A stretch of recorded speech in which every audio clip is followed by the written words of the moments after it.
Okay, so today I want to talk. I want to talk Lake Mungo, the film, but I want to talk about Lake Mungo as a next generation sort of film. And I think a good way to conclude is to talk about where filmmakers go next and how do they actually work themselves into the industry and how do they remain active within the industry. And it seems that what's happening is unless you can make the really popular box office friendly films, you're in dire straits in the industry.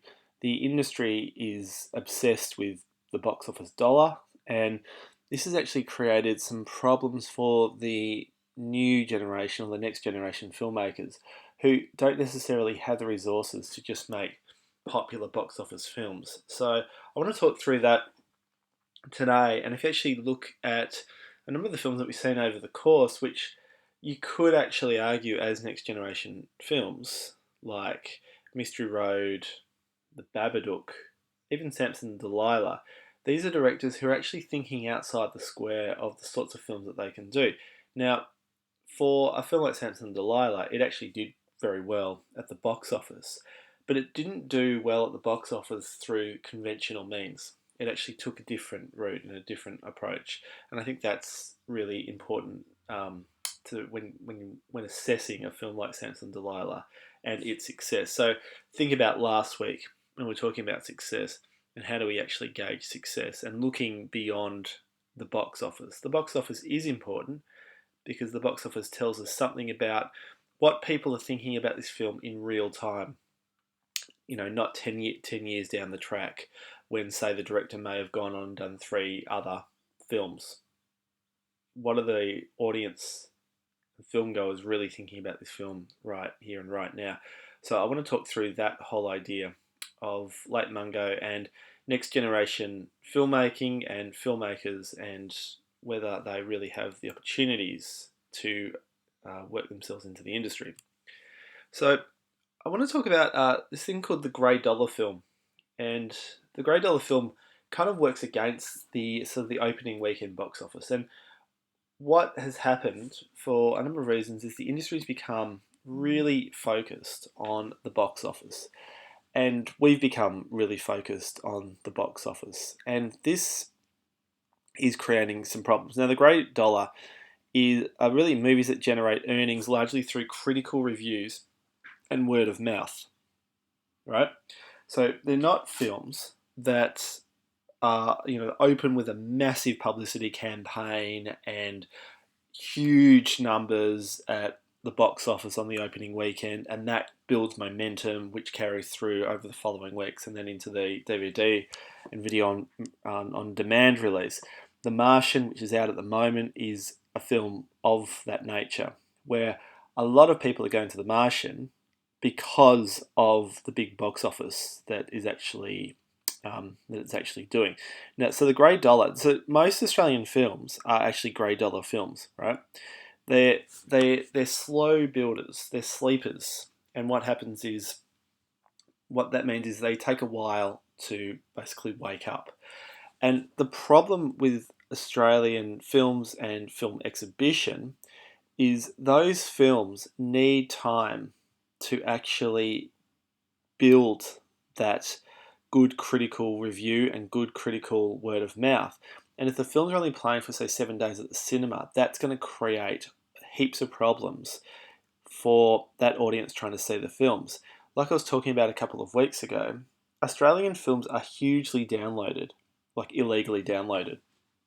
And you could make an argument that the reason for that is by the time the good word of mouth actually begins and really kicks in, the films can't be seen at the cinema anymore. So the only way that people have a chance to see the films is through the illegal downloads, because there's that huge window as well, that 3 month window between when the films stop and the DVD is released.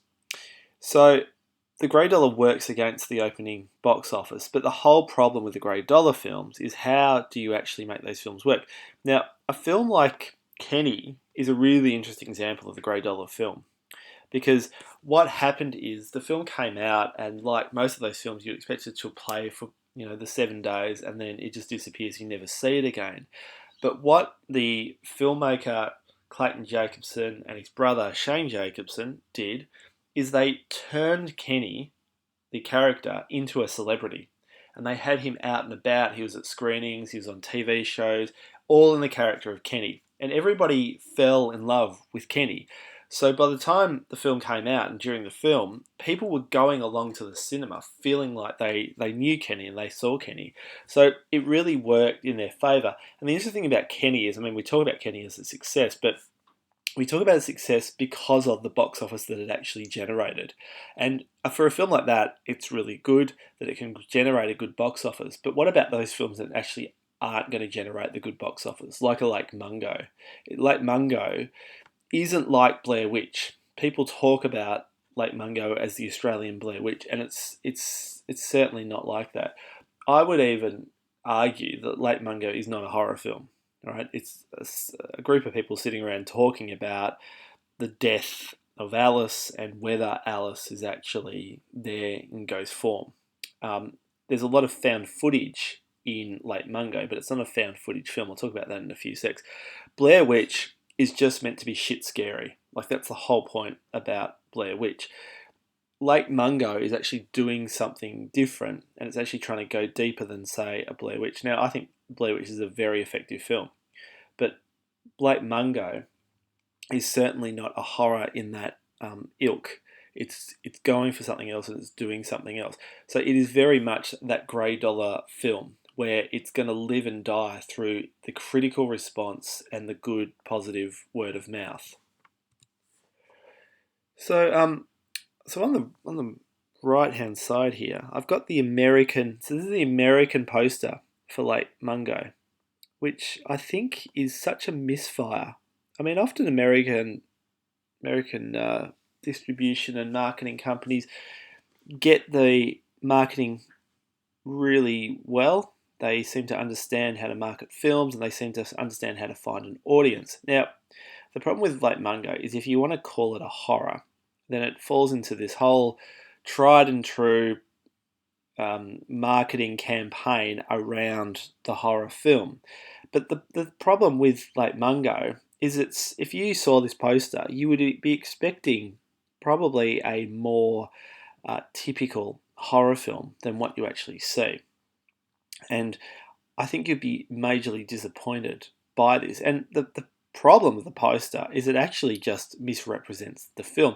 And the good thing about Lake Mungo and the interesting thing about Lake Mungo is the whole fan footage, grainy element of it, the whole next generation element, the cheapness of it, that it, here is a film that actually doesn't require stars. Like, you can't have Hugh Jackman in Lake Mungo because the whole idea of Lake Mungo is that it's a documentary. It's actually a mockumentary, but that's the whole point of it. So if you try and sell it like just another horror film, firstly, you're going to misrepresent the film, and secondly, you're not actually going to sell what is really great about the film.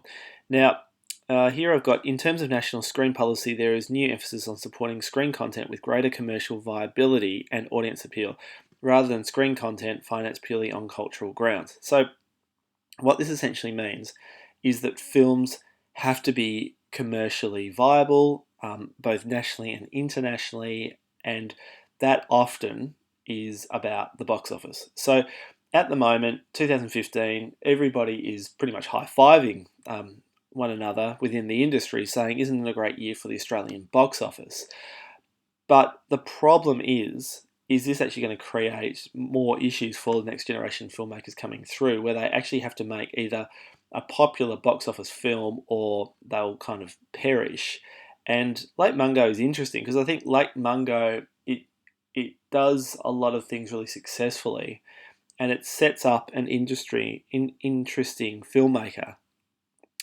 But can the box office of that film actually create some momentum for the filmmakers behind this film to create a number of other films? Now, the problem is they're not going to have really solid box office figures behind them because it is that small kind of indie film that they're really going for. And I suppose the point I'm trying to make is this commercial viability emphasis actually just going to create one sort of filmmaker? And are we actually going to have the variety within the industry that we've had over the last couple of years? Like if Warwick Thornton had to make a really popular box office film, I don't think he would have made Samson and Delilah. The irony is that film did find an audience and find a market, but he probably would have made a film like The Sapphires. Now, The Sapphires is a good film. Sapphires works really well, but do we want more films just like Sapphires because it has a box office appeal?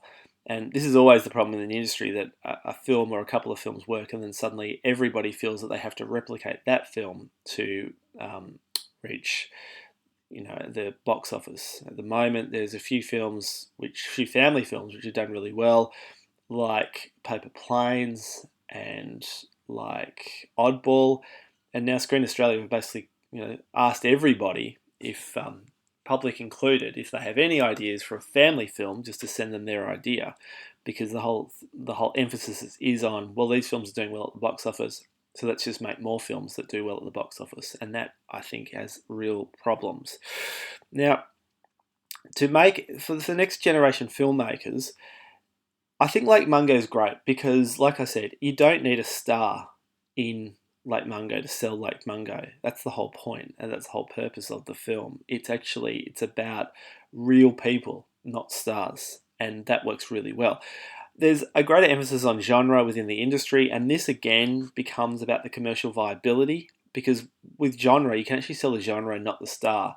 And this is the whole point about the next generation filmmakers. You don't need big stars, they would have big stars if they could get them, but they don't actually have access to the big stars because they might not be that known as directors. They may not have the budget to actually net the big stars. So that creates a real problem as well. And look, the fact is, genre, it doesn't answer all the problems of the industry, but there is clearly a bigger box office waiting for genre films than non-genre films.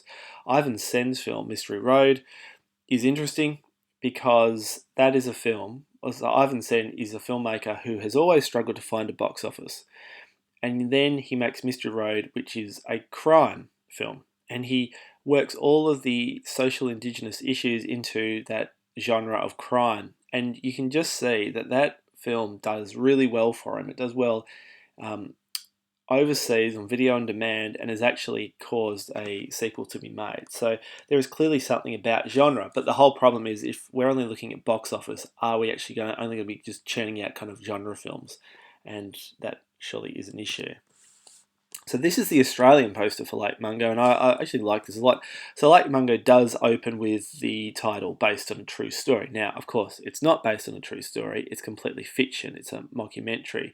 But the whole idea is we're watching this as if it's truth, and as if it's real.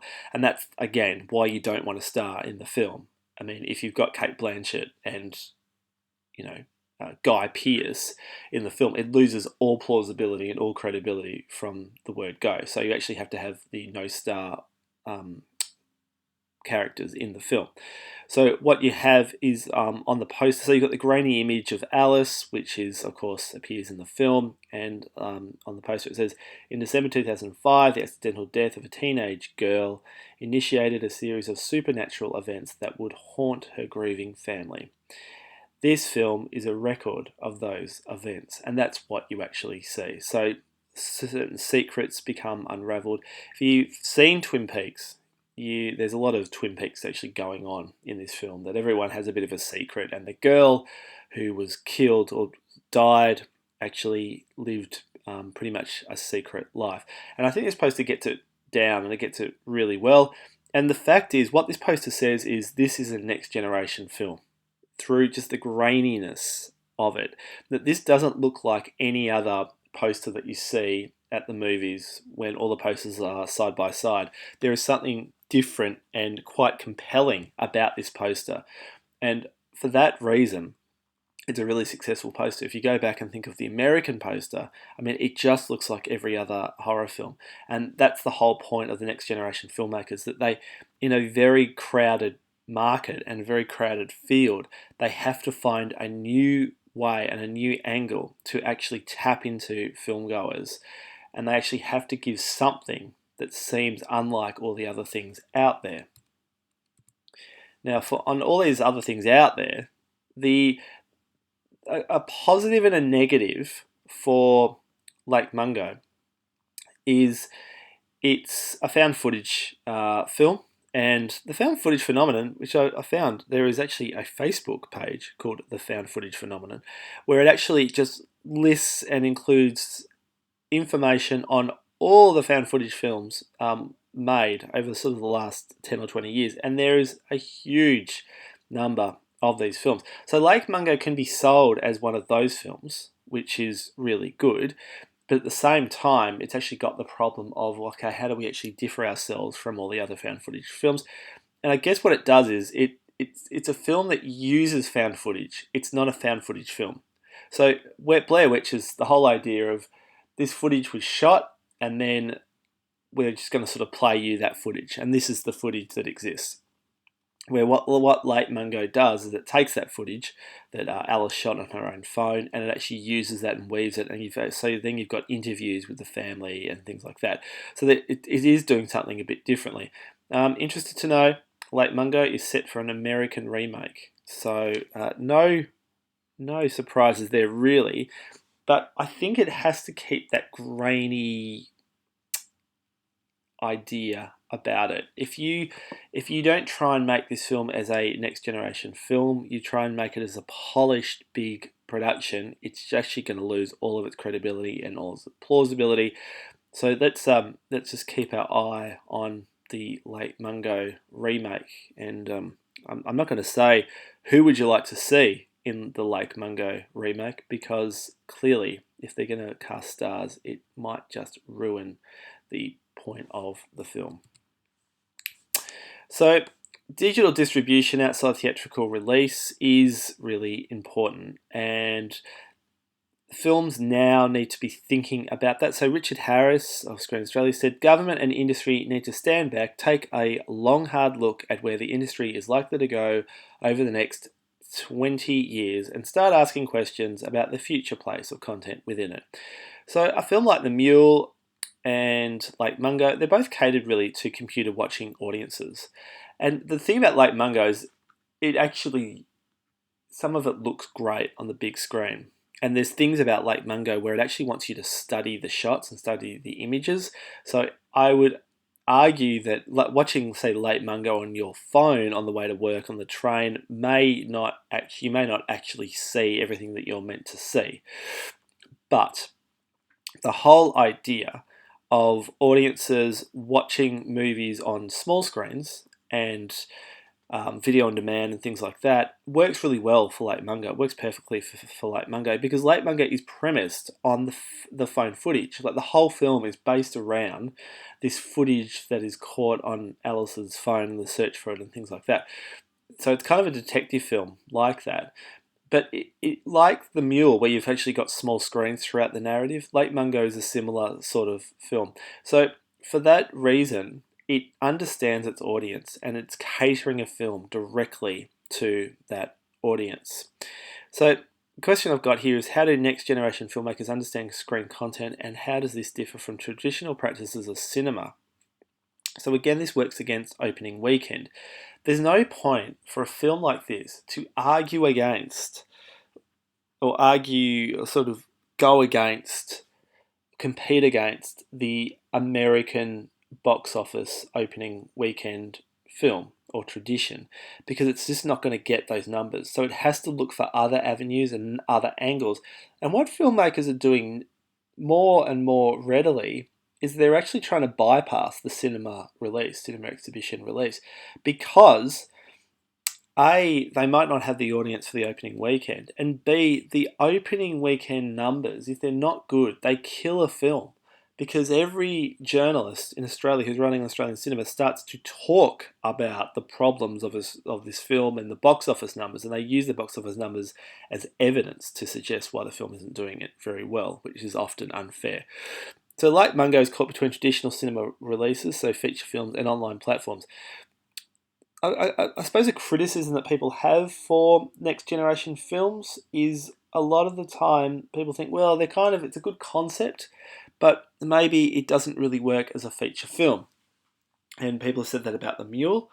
People have said that about Kenny. Kenny was hugely successful, ended up making I think about 9 million in Australia. I could be wrong about that, but I know it was the most successful Australian film of that year.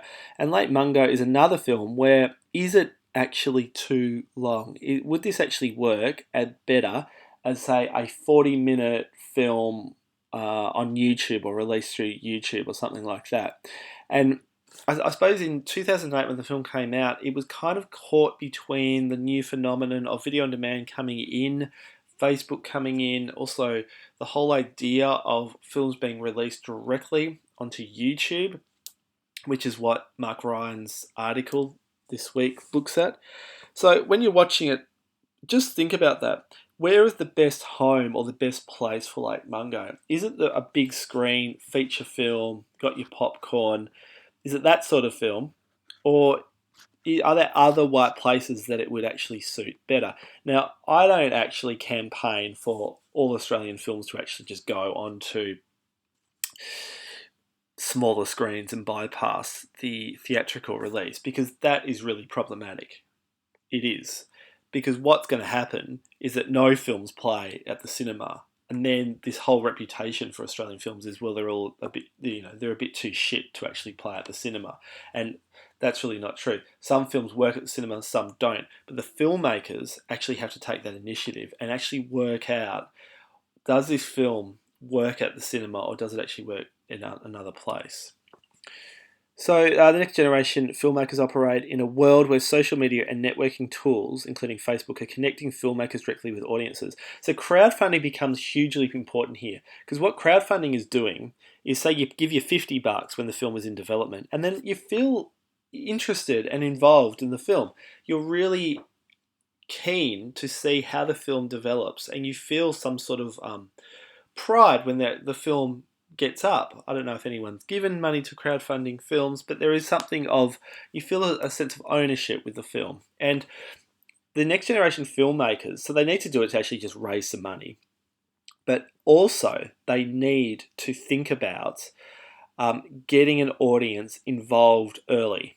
And that's really important. So the Babadook is a great example of this. The Babadook had, I think, 259 backers. They raised about $30,000 through the American Kickstarter crowdfunding campaign. So here is a film that's actually, it's not just looking for interested audiences in Australia, but also interested audiences outside of Australia. And it's interesting that the Babadook went to something like Kickstarter, which is an American company. And so that's one way that next generation filmmakers can actually start to get people really interested. Of course, Facebook being another one. Now, Digerati, this is digitally literate audiences.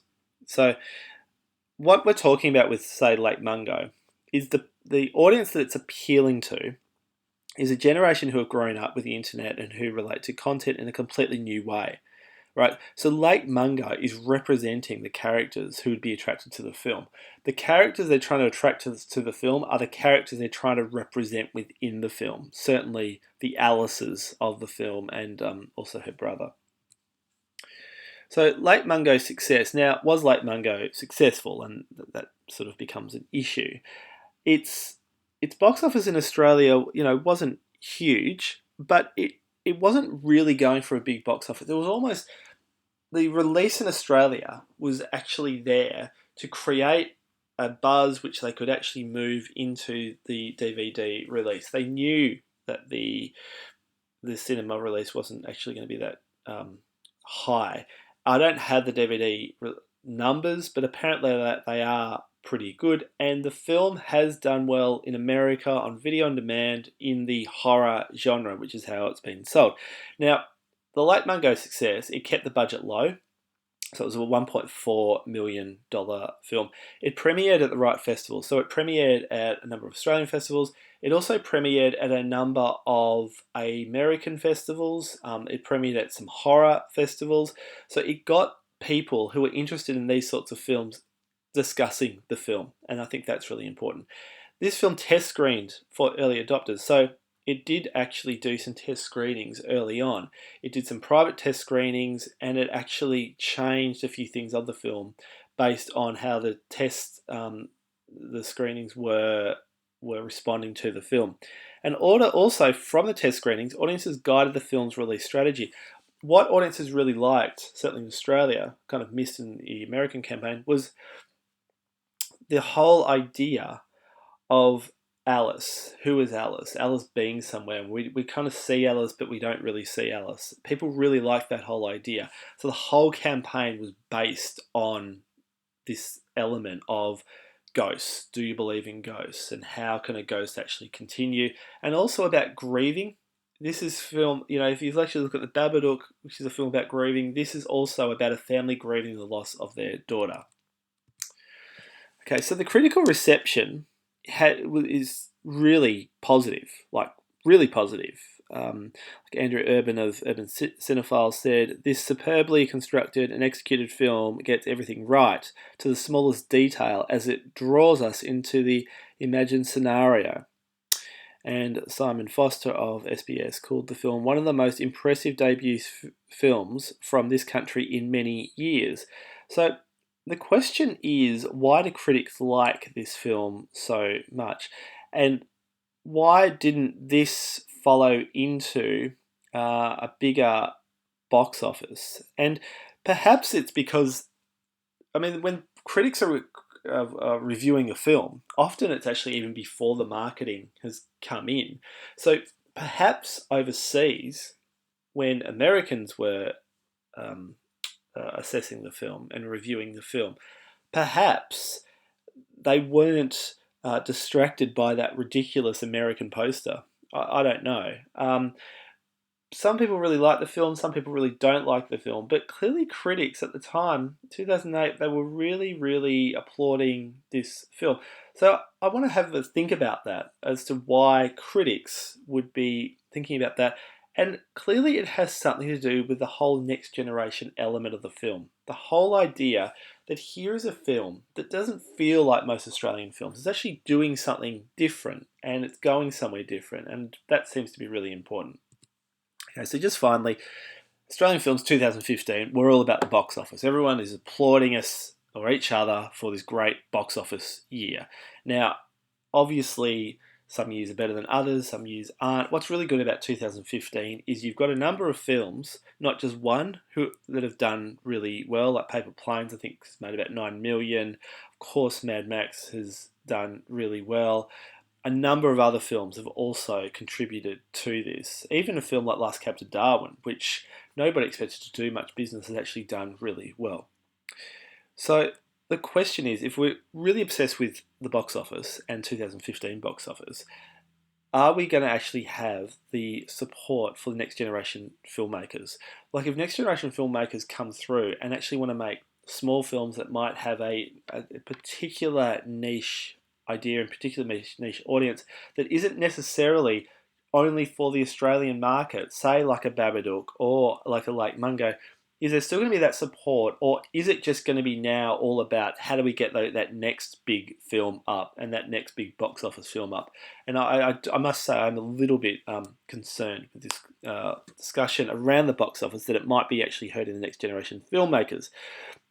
Finally, are next generation filmmakers given the skills and creative avenues to support themselves in the industry? Are filmmakers in film schools just taught about making pop and popular? And is that really a problem? And should we be teaching next generation filmmakers about the sort of different avenues or different approaches to films that they need to do? And the problem is, if we're all making box office films, box office popular films, this is actually going to create a bottleneck effect, right?